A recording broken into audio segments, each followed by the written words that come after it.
Drip choke up झाली तर काय करावे अशी एक व्हिडिओ मी बनवली होती आणि त्याच्यामध्ये ड्रीप इरिगेशनचा जो सर्वात मोठा प्रॉब्लेम आहे की जे चोकअप होऊन जातं. चोकअप होतं म्हणजे काय की त्या ड्रिपरमधून थेंब थेंब पाणी पडतं, ते बंद होऊन जातं.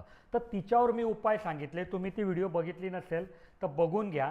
तर त्याच व्हिडिओच्या कमेंटमध्ये ह्या शेतकरी दादाने ही एक प्रश्न विचारला की मल्चिंग पेपर टाकल्यानंतर ड्रीप लाईनमध्ये ॲसिड सोडता येईल का.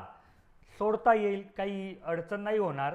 कारण मल्चिंग पेपर पण तुमचा प्लॅस्टिकचा आहे आणि तुम्ही काही ॲसिड सोडता तर एकदम स्ट्रॉंग ॲसिड नसतं. मी खूप वेळा सांगितलं आहे की त्याला डायल्यूट करूनच सोडायचं असतं आणि तेही असं फार कमी प्रमाणात तुमच्या जमिनीमध्ये मिक्स होईल अशी काळजी तुम्ही घ्यायची असते. जर ती प्रोसेस तुम्हाला माहीत नसेल तर ह्या व्हिडिओमध्ये मी मोठी बनवणार नाही, डिटेलमध्ये सांगणार नाही. पहिल्या व्हिडिओ बघून घ्या, तुम्ही ती प्रोसेस पूर्ण समजून घ्या. पण मल्चिंग पेपर असल्यावर तुमची ग्रीप इरिगेशन जर चोकअप झाली तर तुम्ही ॲसिडने तिला साफ करू शकता.